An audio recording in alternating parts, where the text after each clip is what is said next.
Hello everyone, आज मैं आप लोगों को एक्सप्लेन करने वाली हूँ एलसीएम एंड एचसीएफ। स्टूडेंट्स, यहाँ पे मैंने एक नंबर ले लिया है 16 एंड 24।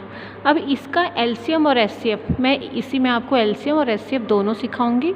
तो एलसीएम और एचसीएफ कैसे निकाला जाता है, तो इसके लिए पहले हम प्राइम फैक्टराइजेशन मेथड के थ्रू एलसीएम फाइंड करेंगे, मतलब इसके फैक्टर्स निकालेंगे। तो देखिए, पहला है 16 और 24, इन दोनों के फैक्टर हम अलग अलग निकालेंगे। यहाँ देखिए, इस तरह से यह है प्राइम फैक्टराइजेशन मेथड के थ्रू हम इसके फैक्टर्स निकालेंगे। तो पहले 16 में 2 का टेबल देंगे, 2 का टेबल 8 टाइम, अगेन 2, फिर 4, 2, 2, 2 एंड 1। ये हमें 1 तक फाइंड करना है। और प्राइम फैक्टराइजेशन जब हम करते हैं, इसके फैक्टर्स निकालते हैं, हम हमेशा प्राइम नंबर के साथ ही इसका फैक्टर निकालेंगे। ओके, आप यहाँ पे डायरेक्ट 4 से नहीं कर सकते, 4 या 8 से नहीं कर सकते, आप प्राइम फैक्टर से ही स्टार्ट करेंगे। और सबसे पहले हम 2 से ही स्टार्ट करेंगे। अगर 2 का नहीं जाता है तो फिर हम अदर प्राइम फैक्टर लेंगे, लेकिन ये प्राइम फैक्टराइजेशन हमेशा प्राइम फैक्टर से ही निकाले जाते हैं। ओके, तो ये हमने 16 का फैक्टर निकाल लिया। अब हम 24 का फैक्टर निकालेंगे। 24 में भी देखिए, सबसे पहले किसका टेबल देंगे हम यहाँ पर, 2 का, क्योंकि ये देखिए इवन नंबर है, इसमें 2 की टेबल जाएगी। 2 की टेबल 24 में 12 टाइम, फिर यहाँ 12 है तो 2 की टेबल 6 टाइम। आप देखिए इसे चेक कैसे कर सकते हैं। यहाँ देखिए, पहले मैं ये बता देती हूँ, आप इस तरह से चेक कर सकते हैं, जैसे 8 2 ज़ा 16, 4 2 ज़ा 8, 2 2 ज़ा 4 एंड यहाँ पे 1 2 ज़ा 2। ओके, तो यहाँ पर भी देखिए आप कैसे चेक करेंगे, 12 2 ज़ा 24, 6 2 ज़ा 12। अब यहाँ पे देखिए 6 आ गया है, तो फिर आप यहाँ क्या लेंगे, 2 की टेबल कितने टाइम, 3 टाइम, तो 3 2 ज़ा 6 और 3 प्राइम फैक्टर है तो डायरेक्ट 3 से ही जाएगा, तो 3 1 ज़ा 3। तो ये आपने इसको प्राइम फैक्टराइजेशन के थ्रू फैक्टर्स निकाल लिए हैं। अब देखिए, हम इसका एलसीएम और एचसीएफ दोनों निकालेंगे। तो पहले हमारा जो 16 है, 16 के क्या क्या फैक्टर्स आए हैं, 1 2 3 4 टाइम 2 आया है, तो हम इसे मल्टीप्लाई करके लिखेंगे।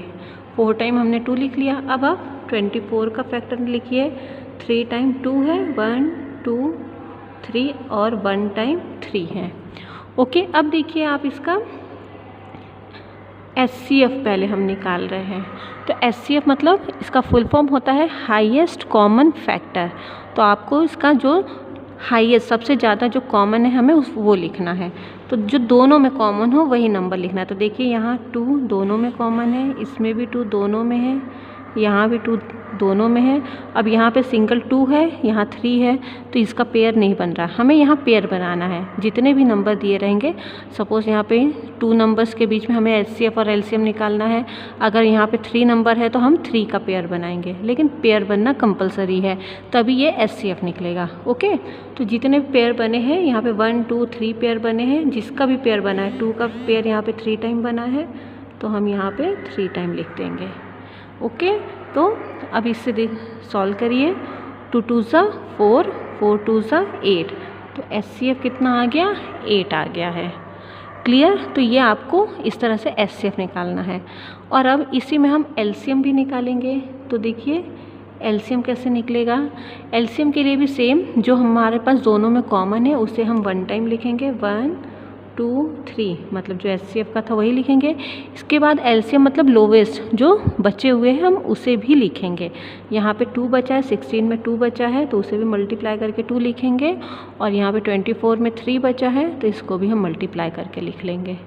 ओके, फिर इसे भी सबको सॉल्व करना है। 2 2 ज़ा 4, 4 2 ज़ा 8, 8 2 ज़ा 16 और 16 3 ज़ा 48, तो इसका एलसीएम क्या हो गया, 48। ओके, हमने एक ही क्वेश्चन में एचसीएफ और एलसीएम दोनों निकाल दिया। अगर आपसे क्वेश्चन में कहा जाता है कि आप सिर्फ एचसीएफ फाइंड करिए, तो आप सिर्फ यहाँ तक सॉल्व करेंगे। और अगर आपसे कह दिया है कि एलसीएम फाइंड करिए, तो आप यहाँ तक करने के बाद फिर ये इतना स्किप करके फिर इधर एलसीएम फाइंड करेंगे। ओके, अब इसी क्वेश्चन में मैं आपको एक क्वेश्चन और बता देती हूँ कि वेन डायग्राम से एचसीएफ फाइंड करना। क्लियर? तो वेन डायग्राम मतलब फिगर होता है आपका। तो ये आपका वेन डायग्राम में हमने यहाँ पे 2 नंबर है, तो हमने यहाँ पे 2 सर्कल्स बना दिए इस तरह से।